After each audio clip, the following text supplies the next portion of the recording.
job field that I think it's important in working with God and also treating others while doing it. Um, I want to talk about being a veterinary physician. You might ask yourself, what really is a veterinary physician? Well,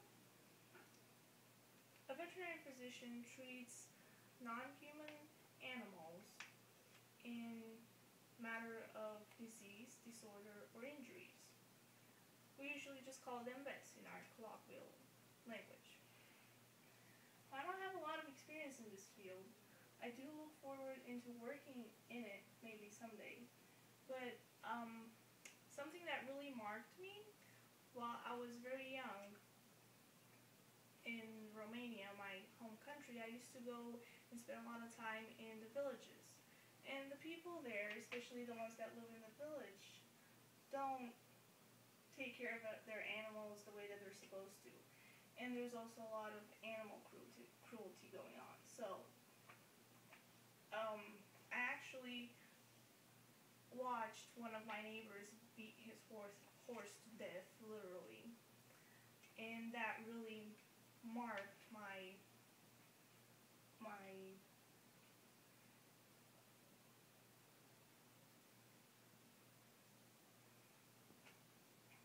my life. Anyways, the purpose of this speech is to inform people about the ways that they can be a Christian veterinarian and also try to spread the gospel out through their work. It is very important for us to live our lives with God every day, not just sometimes. Um, During this speech, I would like to focus on three main points, which are why vets and animals are important in our lives, how vets can use God in their work, and also how we can try to prevent animal cruelty. My main point, why vets and animals are important in our life, is that in the fifth day of creation, God created the fish, the creatures of the sea, and the creatures of the wind, the birds. And that was his second act of creation, which is very important. Afterwards, in the next day, he created all the creatures of the earth. So all the cattle, the eagles, and everything was created on the sixth day. And that was part of the day. The second part of the day, he actually created man. After he created man, he told Adam to rule over the earth and everything that comes out of the earth. Well,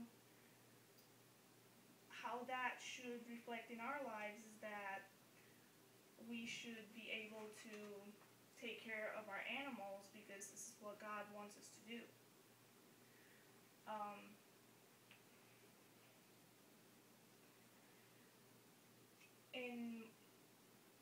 In one of the other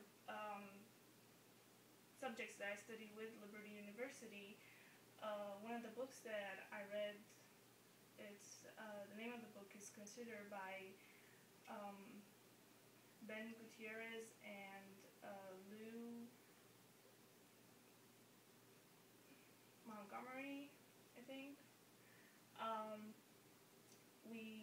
They talk about the same way that God has actually made God has made animals inferior to human beings, but he has given human beings animals in order for us to be able to live together and in harmony. And we eat beef, which is from the cow. That's what the purpose of that animal is. But the purpose of other animals like horses is to help us a few hundreds of years ago to help us transport things. In some countries they still do transport using horses, and also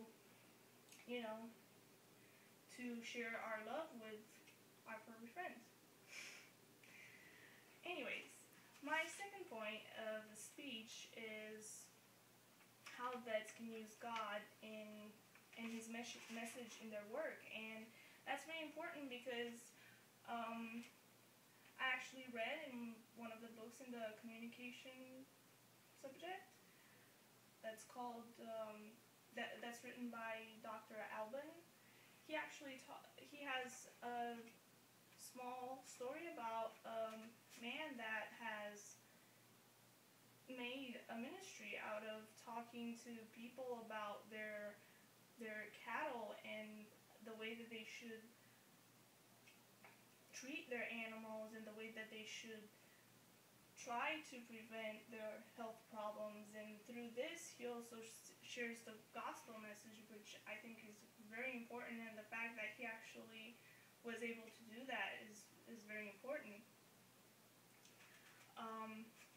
My third point of the night is that we should always try to prevent animal cruelty. As I said earlier, the neighbor that beat his horse to death was a very hard thing to see, but it also kind of puts its imprint on our lives. And animal cruelty is something very dangerous, and here in the United States it's prevented by laws and other things like that, but when you go out of here, it's not that way anymore. And I think those are the countries that should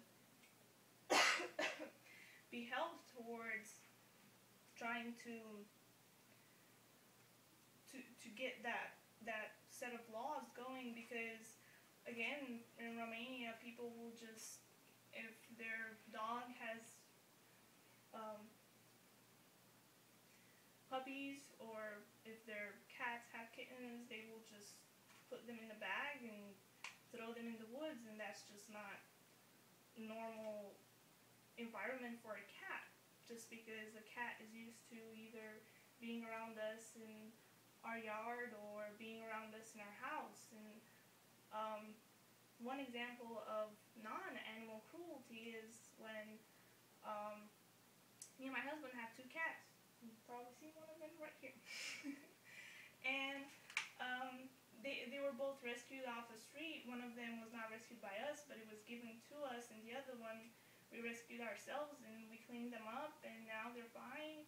We brought them from Romania to the United States, and I think that's a great example for people that don't really think about that, because sometimes even when we don't think that we have certain feelings for our pets, we actually do, because they're just part of our everyday life. It's like having a dog, and then the dog dies, and who's going to be at the door to greet you every day when you come from work, right?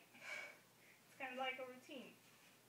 Anyway, but I hope that my speech has helped to kind of lighten up about